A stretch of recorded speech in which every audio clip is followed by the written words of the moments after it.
एक गांव में एक बहुत पुरानी गुफा थी। उस गुफा के आसपास कोई भी जाने की हिम्मत नहीं करता था, क्योंकि गांव वालों का मानना था कि वह खूनी गुफा है। जो भी उस गुफा में जाता है वह फिर कभी लौट के वापस नहीं आता। फिर एक दिन की बात है। रामू जंगल में लकड़ियां काटने जाता है। वह लकड़ियां काट कर जंगल से वापस आ रहा होता है। तभी बहुत तेज बारिश शुरू हो जाती है। उसकी सारी कटी हुई लकड़ियां भीगने लगती हैं। अरे ये क्या? जब मैं सुबह निकला था तब तो बारिश के कोई आसार नहीं दिख रहे थे। अब अचानक ये बारिश कहाँ से शुरू हो गई? अब क्या करूं? तभी उसे एक गुफा दिखाई देती है। अरे यह तो वही खूनी गुफा है। इसमें तो जो जाता है वह कभी लौट के नहीं आता। अब मैं क्या करूं? इस गुफा में जाऊं या ना जाऊं? मेरे पास कोई दूसरा रास्ता तो है नहीं। एक काम करता हूँ, थोड़ी देर इस गुफा में रुक जाता हूँ। रामू उस गुफा के अंदर चल देता है।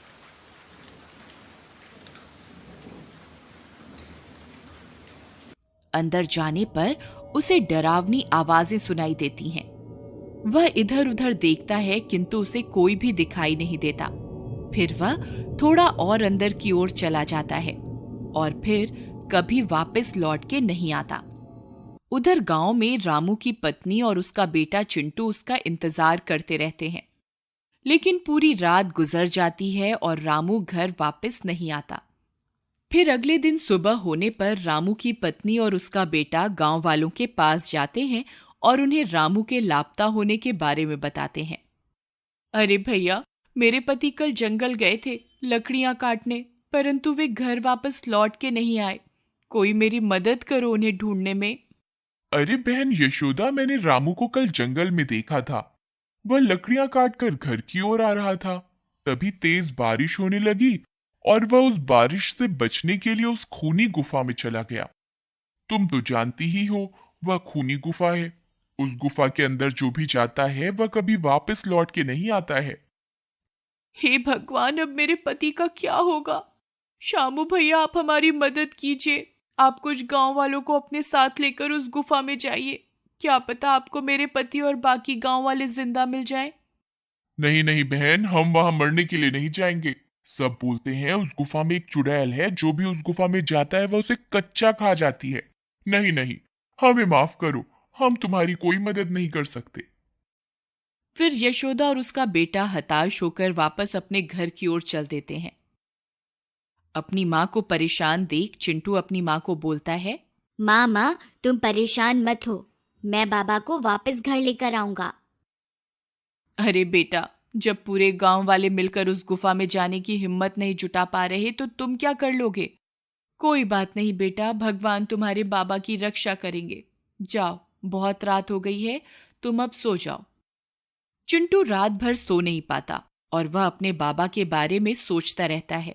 फिर वह फैसला करता है कि वह अपने बाबा और बाकी गांव वालों को जरूर उस खूनी गुफा से वापस ला कर रहेगा। यही सोचकर वह आधी रात को जंगल की ओर चल देता है। जंगल का रास्ता बहुत डरावना होता है। चिंटू को बहुत डरावनी डरावनी आवाजें सुनाई देती हैं, लेकिन वह बिना घबराए उस गुफा की ओर चलता जाता है। कुछ ही देर में वह उस गुफा में पहुंच जाता है। गुफा में पहुंचकर उसे वहां कोई भी गांव वाला दिखाई नहीं देता, सिर्फ डरावनी आवाजें ही सुनाई देती हैं। फिर वह हिम्मत जुटाकर गुफा में और अंदर की ओर जाता है। तभी अचानक उसके सामने एक चुड़ैल आ जाती है।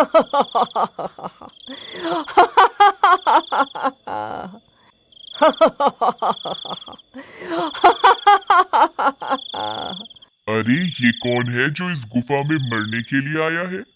चिंटू उस चुड़ैल को देखकर हक्का बक्का रह जाता है। डर के मारे वह कांपने लगता है।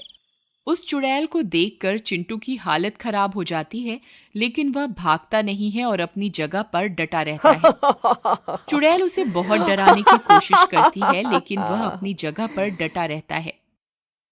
अरे, ये तो छोटा बच्चा है, ये तो मेरे किसी काम का नहीं है। इसे यहां से कैसे भगाऊं? ये तो मेरा सारा काम चौपट करवा देगा। दूसरी तरफ चिंटू को घर में न पाकर यशोदा घबरा जाती है। हे भगवान, अब चिंटू आधी रात को कहां चला गया? कहीं वह अपने बाबा को छुड़ाने उस खूनी गुफा की ओर तो नहीं चला गया। हे भगवान, अब मैं क्या करूं? फिर वह भागती हुई शामू के घर जाती है और उससे मदद मांगती है।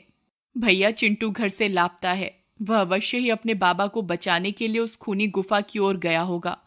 कृपा करके मेरी मदद कीजिए। फिर शामू भागकर बाकी के गांव वालों के पास मदद मांगने जाता है। अरे भाई कालिया, चिंटू भी उस खूनी गुफा की ओर चला गया है। अब हम सबको मिलकर उसकी मदद करनी चाहिए। अगर एक बच्चा अकेला आधी रात को उस जंगल में खूनी गुफा में जाने की हिम्मत दिखा सकता है तो हमें अपने आप पर शर्म करनी चाहिए। तुम सही कह रहे हो शामू। चिंटू की हिम्मत को देखकर मुझ में भी हिम्मत आ गई। चलो, हम सब उस खूनी गुफा में चलते हैं। जो होगा देखा जाएगा। यही सोचकर कुछ गांव वाले मिलकर उस खूनी गुफा की ओर जाते हैं। दूसरी तरफ वह चुड़ैल चिंटू को वहां से डराकर भगाने की कोशिश करती रहती है, परंतु चिंटू अपनी जगह से नहीं हिलता। अरे मूर्ख बालक, क्या तुझे मुझसे डर नहीं लगता? मैं तुझे कच्चा ही खा जाऊंगी। मैं तुझे आखिरी बार बोल रही हूं, यहां से चला जा, नहीं तो अच्छा नहीं होगा।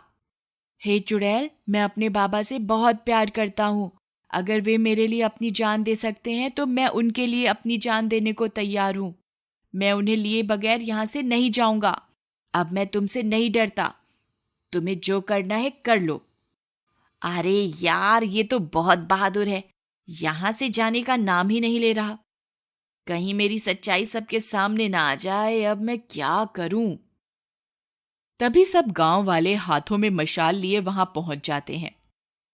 अरे बाप रे, यहाँ तो चुड़ैल है। अरे दैया रे दैया, भागो यहाँ से वरना ये चुड़ैल हम सबको खा जाएगी। सभी गांव वाले बहुत डर जाते हैं। अरे मूर्खों, डरो नहीं। देखो, चिंटू उस चुड़ैल के पास ही खड़ा है। अगर ये चुड़ैल को खाना होता तो अब तक ये चिंटू को खा चुकी होती। जरूर दाल में कुछ काला है। तभी सब गांव वाले चिंटू के पास जाकर उसके साथ खड़े हो जाते हैं। लगता है आज तुम सबकी मौत तुम्हें यहाँ खींच कर ले आई है। हे चुड़ैल, चिंटू की हिम्मत देखकर हम सब में भी तुम्हारा सामना करने की हिम्मत आ गई है। अब हम तुमसे नहीं डरते। तभी सब गांव वाले हाथों में मशाल लिए चुड़ैल की तरफ बढ़ते हैं। अरे ये क्या, ये सब तो मेरी तरफ ही आ रहे हैं। अब तो मुझे यहां से भागना ही पड़ेगा।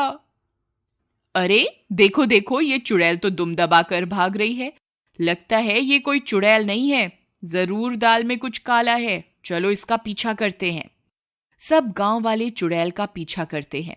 तभी चुड़ैल का पीछा करते करते गांव वाले ऐसी जगह पहुंच जाते हैं जहां उन्हें बाकी के सारे गांव वाले मिल जाते हैं। वे सारे खुदाई का काम कर रहे होते हैं। वे लोग उन गांव वालों को अपनी ओर आता देख खुश हो जाते हैं और अपनी आप बीती बताते हैं। कालिया, अरे भाई घनश्याम, तुम सब लोग यहाँ खुदाई का काम क्यों कर रहे हो? और तुम सब लोग वापस गांव क्यों नहीं आए पिछले 2 महीनों से? अरे क्या बताएं भाई कालिया, ये औरत ने चुड़ैल बनकर हमें जबरदस्ती यहाँ कैद करके रखा हुआ था और खजाने के लालच में हमसे दिन रात यहाँ खुदाई करवाती रहती थी। जब भी कोई गांव वाला हमारी तलाश में इस गुफा की ओर आता तो यह उसे डरावनी आवाजें निकालकर यहाँ से भगा देती थी और उसे अंदर नहीं आने देती थी। और जो कोई भी अंदर आ जाता था तो उसे भी कैद करके यहाँ खुदाई के काम में लगा देती थी। तब सब गांव वाले मिलकर उस चुड़ैल को पकड़ लेते हैं। मुझे माफ कर दो, मैं खजाने के लालच में तुम सबको डराती थी। मैं कोई चुड़ैल नहीं हूं। मुझे मेरी गलती का एहसास है। तुम मुझे जो भी सजा दोगे मुझे मंजूर है। कोई बात नहीं, तुम्हें तुम्हारी गलती का एहसास हो गया, यही बहुत है। मॉरल, हमें कभी भी डरना नहीं चाहिए और किसी भी भूत चुड़ैल में विश्वास नहीं करना चाहिए। ये कहानी कहीं ना कहीं अगर आपके दिल को छुए तो प्लीज लाइक जरूर कीजिएगा। Humanity should be our race, love should be our religion. Thanks for watching.